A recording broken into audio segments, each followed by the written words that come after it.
नमस्कार, मैं पूजा। बिहार न्यूज में आपका स्वागत है। आज है 12 नवंबर, दिन बुधवार। खबरों की ओर बढ़ने से पहले एक नजर आज की सुर्खियों पर।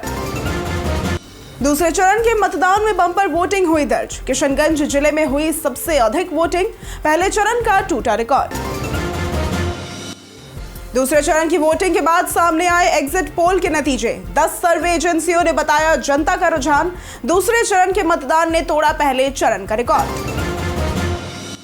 16 नवंबर से बिहार के इस जिले में होगा शतरंज खिलाड़ियों का महामुकाबला। बिहार के सभी बच्चे और बड़े खिलाड़ी हो सकते हैं शामिल। अलग अलग आयु वर्गों में होगी प्रतियोगिता।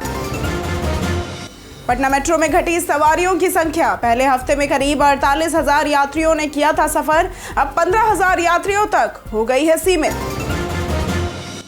सरकार ने शुरू की नई ई पासपोर्ट सेवा। विदेश यात्रा होगी अधिक सुरक्षित और सुविधाजनक। पुराने पासपोर्ट जैसी ही है इसे बनवाने की प्रक्रिया। 2026 में फेसबुक से हटेगा लाइक बटन। इंटरनेट दौर के एक युग के अंत को दर्शाता है ये फैसला। 2009 से फेसबुक ने लाइक बटन से बनाई थी पहचान। वैभव सूर्यवंशी करेंगे राइजिंग स्टार्स एशिया कप में डेब्यू।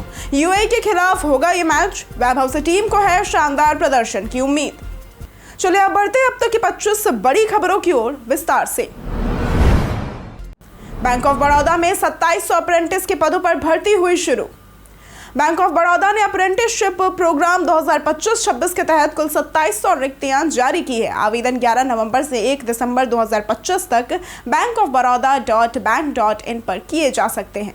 उम्मीदवारों के पास किसी मान्यता प्राप्त विश्वविद्यालय से स्नातक डिग्री होना आवश्यक है। आयु सीमा 20 से 28 वर्ष रखी गई है। आरक्षित वर्गों को इसमें छूट मिलेगी। आवेदन शुल्क सामान्य, ओबीसी, ईडब्ल्यूएस के लिए 800 प्लस जीएसटी, दिव्यांगजन के लिए 400 प्लस जीएसटी तथा SC/ST के लिए निःशुल्क है। चयन प्रक्रिया में ऑनलाइन परीक्षा, दस्तावेज सत्यापन और स्थानीय भाषा परीक्षा शामिल है। चयनित अभ्यर्थियों को 15,000 रुपए मासिक स्टाइपेंड मिलेगा।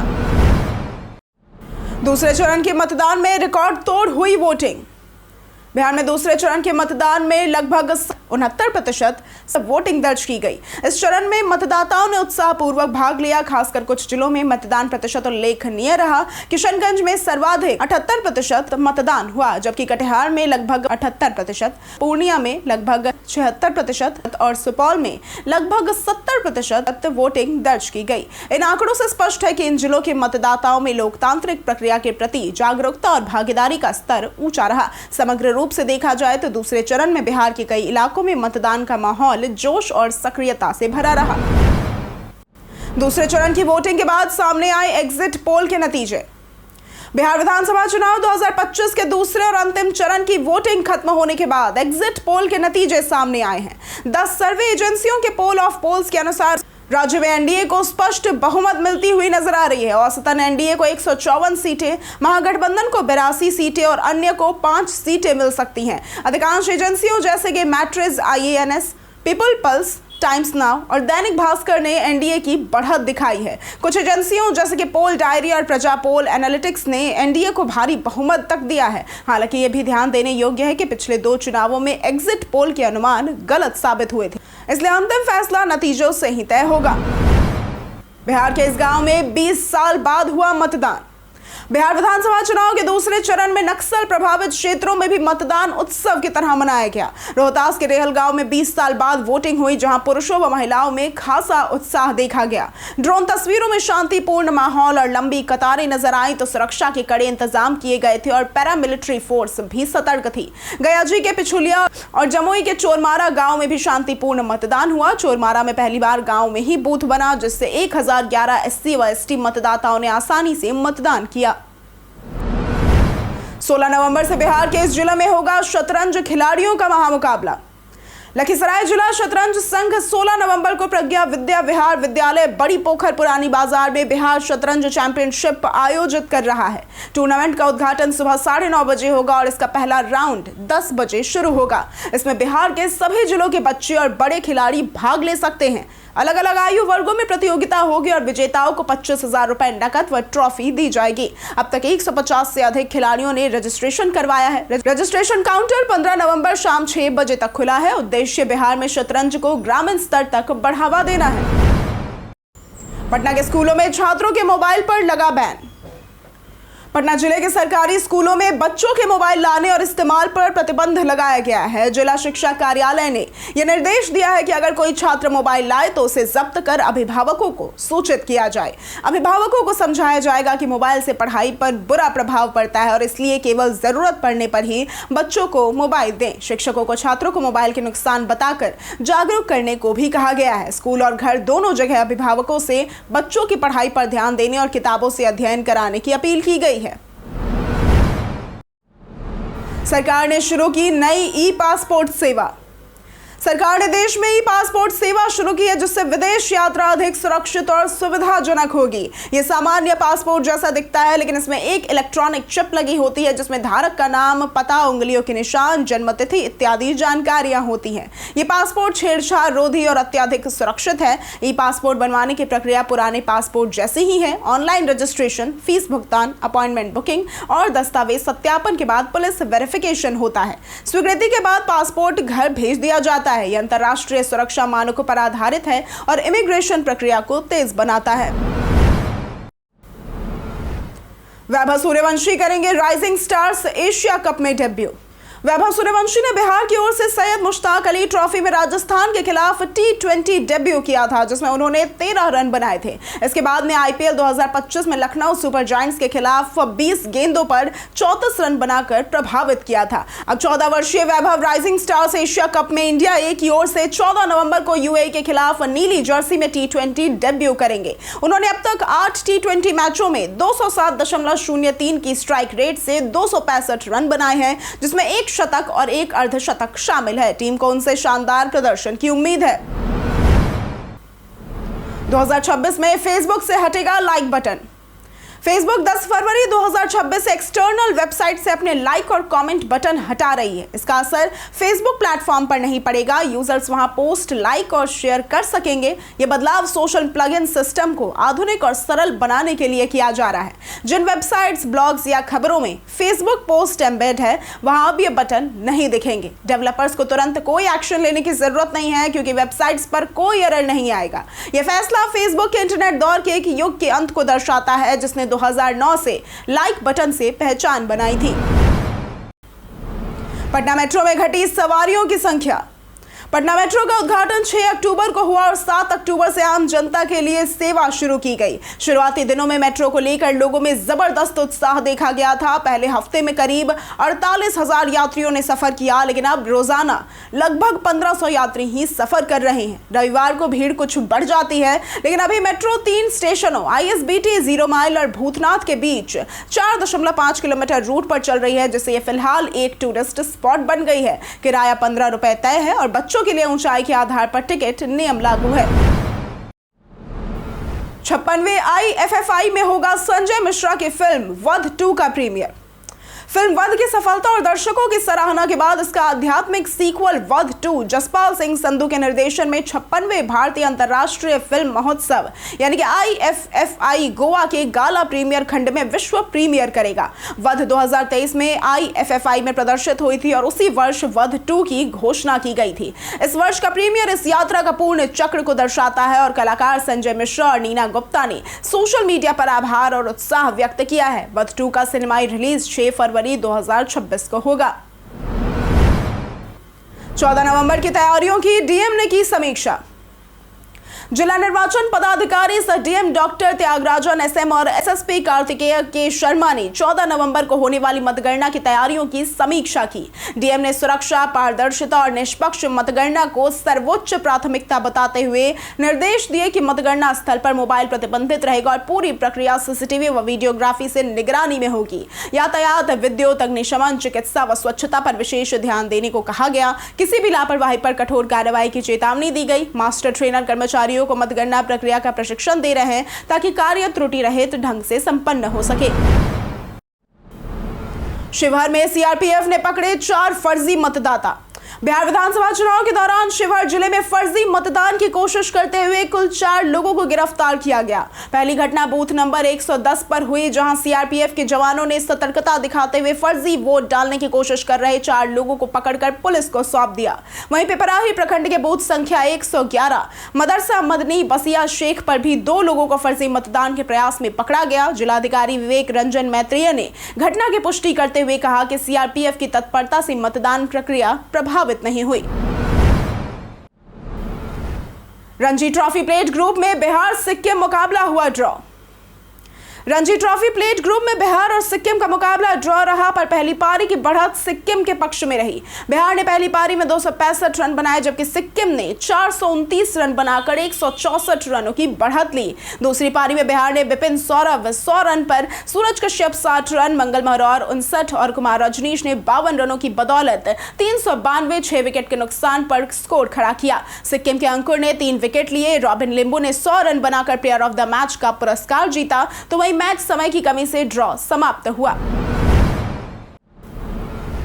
भोजपुर में क्रेटा कार से विदेशी शराब हुई बरामद। जिला पदाधिकारी भोजपुर तने सुल्तानिया के निर्देश पर मद्य निषेध विभाग द्वारा चलाए जा रहे अभियान के तहत सहायक आयुक्त रजनीश को मिली सूचना पर निरीक्षक प्रकाश चंद्र के नेतृत्व में टीम ने कायम नगर ओवरब्रिज NH 922 पर छापेमारी की। टीम ने बिना निबंधन संख्या वाली हुंडई क्रेटा कार से 259.920 लीटर अवैध विदेशी शराब बरामद की। चालक राहुल कुमार निवासी वैशाली को गिरफ्तार कर न्यायालय भेजा गया। बरामद शराब का बाजार मूल्य लगभग 4 लाख रुपए आंका गया। वहीं छापेमारी दल में मद्य निषेध पुलिस, सैप एवं होमगार्ड के जवान शामिल थे। जानिए आज कैसा रहेगा बिहार के मौसम का मिजाज। प्रदेश में पछुआ हवाओं के कारण तापमान में लगातार उतार चढ़ाव जारी है। पहाड़ों पर बर्फबारी से सुबह और रात में सिहरन बढ़ गई है, जबकि दिन में धूप के बावजूद ठंड महसूस हो रही है। धुंध की परत से गर्माहट कम है। पटना सहित कई जिलों में हल्के से मध्यम कोहरे का असर देखा गया है। मौसम विभाग के अनुसार पश्चिम बंगाल के गंगा मैदानी इलाकों में चक्रवातीय परिसंचरण के कारण पछुआ का प्रभाव 3 से 4 दिन और रहेगा। पिछले 24 घंटे में पटना का अधिकतम तापमान 1.3 डिग्री घटकर 27.7 डिग्री सेल्सियस रहा, जबकि मोतिहारी में सर्वाधिक 31 डिग्री दर्ज किया गया। सीएम नीतीश ने की जदयू वार रूम पहुंचकर रणनीति पर चर्चा। बीते दिन मंगलवार को मुख्यमंत्री नीतीश कुमार जदयू कार्यालय पहुंचे, जहां उन्होंने केंद्रीय मंत्री ललन सिंह और मंत्री विजय कुमार चौधरी से मुलाकात कर चुनावी स्थिति और आगे की रणनीति पर चर्चा की। वार रूम में प्रदेश अध्यक्ष उमेश कुशवाहा और मंत्री अशोक चौधरी भी मौजूद थे। नीतीश कुमार चुनाव में सक्रिय रहे, उन्होंने कई सभाएं और रोड शो किए। तो वहीं उमेश कुशवाहा ने कहा कि हार की आशंका से तेजस्वी यादव बौखलाए हुए हैं और जनता को गुमराह करने के लिए झूठ फैला रहे हैं। जनता अब जागरूक है और विकास व सुशासन की राजनीति चाहती है। तेज प्रताप का बयान, मेरे नाम से जाना जाता है महुआ। बिहार चुनाव के दूसरे चरण में 20 जिलों की 122 सीटों पर मतदान हो रहा है। महुआ सीट से जनशक्ति जनता दल के अध्यक्ष तेज प्रताप यादव ने कहा कि मतदान उत्साहजनक है, खासकर महिलाओं की भागीदारी सराहनीय है। उन्होंने दावा किया कि महुआ उनकी पहचान से जुड़ा है। तेजस्वी यादव के 18 नवंबर को सीएम बनने के वादे पर तेज प्रताप ने कहा कि 14 नवंबर को सब स्पष्ट होगा। दोनों भाइयों ने एक दूसरे के खिलाफ प्रचार किया। बता दें कि तेज प्रताप की पार्टी 25 सीटों पर चुनाव लड़ रही है। बिहार में बम्पर वोटिंग से गदगद हुए तेजस्वी यादव। बिहार चुनाव 2025 के दूसरे चरण में रिकॉर्ड तोड़ मतदान हुआ। राघोपुर से राजद प्रत्याशी और नेता प्रतिपक्ष तेजस्वी यादव ने एक्स पर लिखा कि मेरे बिहार ने कमाल कर दिया, मन गदगद है। उन्होंने कहा कि हर जगह से बम्पर वोटिंग की खबर सामने आ रही है, जिसमें बुजुर्ग, महिलाएं, युवा, व्यापारी और किसान तक सभी वर्ग बढ़ चढ़कर हिस्सा ले रहे हैं। तेजस्वी ने सभी बिहार वासियों से अपील की कि वे मतदान स्थल जाकर अपने मत का प्रयोग करें, क्योंकि एक बटन दबाने से अगले 5 वर्षों की शक्ति, सुरक्षा, समृद्धि और भविष्य तय होगा। जय हिंद, जय बिहार।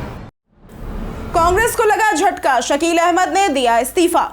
बिहार में मतदान खत्म होते ही कांग्रेस को बड़ा झटका लगा। पार्टी के वरिष्ठ नेता, पूर्व प्रदेश अध्यक्ष और केंद्रीय मंत्री रहे शकील अहमद ने बीते दिन कांग्रेस से इस्तीफा दे दिया। मुजफ्फरपुर के बिशनपुर निवासी शकील अहमद 1985 में पहली बार विधायक बने और बाद में 1998 व 2004 में लोकसभा पहुंचे। वे डॉक्टर मनमोहन सिंह सरकार में मंत्री भी रहे। उन्होंने कांग्रेस अध्यक्ष मल्लिकार्जुन खड़गे को इस्तीफा भेजते हुए कहा कि पार्टी नेताओं से मतभेद के कारण यह कदम उठाया गया है। हालांकि वे कांग्रेस की नीतियों और सिद्धांतों का समर्थन जारी रखेंगे। कई कारणों से दर्ज है भारत के इतिहास में आज की तारीख।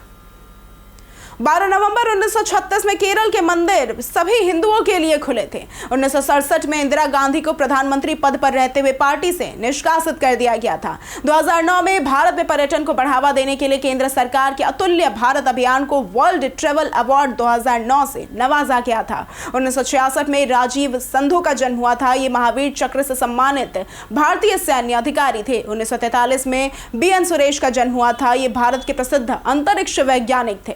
1934 में दिलीप महलान बिस का जन्म हुआ था। ये भारतीय बाल रोग विशेषज्ञ थे जिन्हें डायरिया संबंधी बीमारियों के इलाज के लिए ORS के उपयोग की शुरुआत करने के लिए जाना जाता है।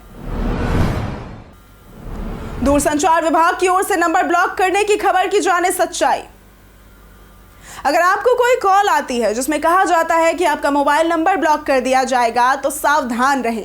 दूरसंचार विभाग यानी कि डॉट या कोई सरकारी एजेंसी ऐसी कॉल नहीं करती है। ये कॉल धोखाधड़ी यानी कि स्कैम हो सकती है और ऐसी कॉल पर किसी भी तरह की व्यक्तिगत जानकारियां साझा न करें। अपने मोबाइल नंबर की पुष्टि करने के लिए आधिकारिक वेबसाइट sancharsaathi.gov.in पर जाएं। यदि आपको साइबर अपराध या धोखाधड़ी की शिकायत करनी है तो cybercrime.gov.in पर रिपोर्ट करें या हेल्पलाइन नंबर 1930 पर कॉल करें। जाने कब हुई थी एग्जिट पोल की शुरुआत? एग्जिट पोल एक सर्वे होता है जो मतदान खत्म होने के तुरंत बाद किया जाता है, जिसमें वोट डाल चुके मतदाताओं से यह पूछा जाता है कि उन्होंने किस पार्टी या उम्मीदवार को वोट दिया और इनके जवाबों से चुनाव के संभावित नतीजों का अनुमान लगाया जाता है। एग्जिट पोल की शुरुआत 1967 में अमेरिका में समाजशास्त्री वॉरेन मिटोफस्की ने की थी और 1972 के अमेरिकी राष्ट्रपति चुनाव में इसका व्यापक उपयोग हुआ। भारत में एग्जिट पोल की शुरुआत 1996 के लोकसभा चुनाव के दौरान हुई, जब दूरदर्शन और कुछ निजी चैनलों ने मिलकर इसे पहली बार प्रस्तुत किया। सर्दियों में एसी कवर करने से बढ़ सकती हैं दिक्कतें। सर्दियों में एसी को प्लास्टिक या किसी चीज से पूरी तरह से कवर करना बिल्कुल गलत है। ऐसा करने से एसी के अंदर हवा का प्रवाह बंद हो जाता है, जिससे नमी जमा होकर फफूंदी या बैक्टीरिया पनपने लगते हैं। इससे कॉइल, फिल्टर और मेटल बॉडी में जंग लगने की संभावना भी बढ़ जाती है। नमी और बंद माहौल चूहों व छिपकलियों को भी आकर्षित करता है, जो वायरिंग को नुकसान पहुंचा सकते हैं। एसी के आउटडोर यूनिट को भी कवर नहीं करना चाहिए, क्योंकि ये मौसम के असर को झेलने के लिए डिजाइन किया गया होता है। कवर करने से एसी की कार्यक्षमता प्रभावित हो सकती है। बिहार पर्यटन में आज बात होगी गौरी शंकर मंदिर की। पटना के गायघाट स्थित 400 साल पुराने श्री गौरी शंकर मंदिर रहस्य और आस्था से जुड़ा है। इसे शक्तिपीठ भी माना जाता है और सावन में यहाँ भक्तों की भारी भीड़ होती है। स्थानीय कथा के अनुसार अंग्रेजों ने जब इस मंदिर को तोड़ने की कोशिश की और शिवलिंग पर गोलियां चलाई तो हजारों भंवरे निकल आए, जिससे सैनिक डर कर भाग गए। शिवलिंग पर आज भी एक गोली का निशान मौजूद है। कहा जाता है कि यह शिव की लीला थी। यह शिवलिंग स्वयंभू है और यहाँ रुद्राभिषेक करने से मनोकामनाएं भी पूर्ण होती हैं, इसलिए भक्त इसे चमत्कार स्थल मानते हैं। तेज की गई है। हम प्रतिदिन आपसे 5 ऐसे जरूरी सवाल और उसके जवाब बताएंगे जो कि बीपीएससी, बिहार पुलिस, दारोगा समेत एसएससी जैसी अन्य प्रतियोगी परीक्षाओं में काम आएंगे। सवाल इतिहास, बिहार स्पेशल, विज्ञान, करंट अफेयर्स और भूगोल से रहेंगे। पूछे गए 5 सवालों में आपने कितना सही उत्तर दिया, ये हमें कमेंट करके जरूर बताएं। हमारा पहला सवाल है, मगध साम्राज्य में ग्राम सभाओं के स्थानीय प्रमुखों को किस नाम से जाना जाता था? ए प्रधान, बी ग्रामक, सी ग्राम सेवक या फिर डी सरपंच। इसका सही जवाब है बी ग्रामक। हमारा दूसरा सवाल है, पंचायत समिति का कार्यकारी अधिकारी और उसके प्रशासन का प्रमुख कौन होता है? ए सरपंच, बी जिला मजिस्ट्रेट, सी उप सभापति या फिर डी खंड विकास अधिकारी। इसका सही जवाब है डी खंड विकास अधिकारी। हमारा तीसरा सवाल है, जवाहरलाल नेहरू की अंतरिम सरकार जो भारत की पहली कैबिनेट थी, उसमें सबसे युवा मंत्री कौन बने थे? ए कैलाश नाथ काटजू, बी जगजीवन राम, सी सीडी देशमुख या फिर डी बलदेव सिंह। इसका सही जवाब है बी जगजीवन राम। हमारा चौथा सवाल है, बिहार में मास्टर डिग्री प्राप्त करने वाली पहली महिला कौन थी? ए रामदुलारी सिन्हा, बी मीरा कुमार, सी मनोरमा पांडे या फिर डी मीसा भारती। इसका सही जवाब है ए रामदुलारी सिन्हा। हमारा पांचवा सवाल है, ब्रिटिश ईस्ट इंडिया कंपनी द्वारा बिहार का उपदीवान किसे नियुक्त किया गया था? ए राजा शिताब राय, बी मोहम्मद रजा खान, सी माणिक चंद या फिर डी ओमी चंद? इसका सही जवाब है ए राजा शिताब राय। बीते दिन हमारे द्वारा पूछे गए सवाल का जवाब आप लोगों में से बहुत लोगों ने हमारे कमेंट सेक्शन में लिख कर दिया है। जिन्होंने हमारे द्वारा पूछे गए सवाल का जवाब दिया है उनके नाम है मुन्ना प्रसाद, राजेश मिश्रा, विजय घायल, राजेश मांझी, दयानंद सिंह, राकेश मिश्रा, राजकुमार यादव, जयराम कुमार, रामबाबू यादव, राजीव कुमार, रंजीत मिश्रा, ब्रजमोहन राय, शिव शक्ति, पंकज कुमार, राजकिशोर महतो, प्रमिला देवी, गुड्डू कुमार, गीता भारती, सिमरन कुमारी, रविराज, नौशाद रजा, कुणाल कुमार, रंजन कुमार, संजीव कुमार, अशोक दास, ललित कुमार, हरेंद्र सिंह, सुरेंद्र कुमार, चंद्रशेखर कुमार, राम बाबू दास, परवेज अंसारी और पूजा कुमारी। इसी के साथ बढ़ते हैं आज के सवाल की ओर। आज का सवाल है, एग्जिट पोल के सभी रुझानों में आपको सबसे सटीक कौन सा लगा? आप अपना जवाब हमें हमारे कमेंट सेक्शन में लिखकर जरूर बताएं। आज के लिए सिर्फ इतना ही। बिहार की तमाम खबरों के साथ बनी रहने के लिए देखते रहें बिहारी न्यूज़। और साथ ही अगर आप यूट्यूब चैनल पर देख रहे हैं तो चैनल को सब्सक्राइब करें, और अगर आप फेसबुक पेज पर देख रहे हैं तो लाइक और फॉलो जरूर करें।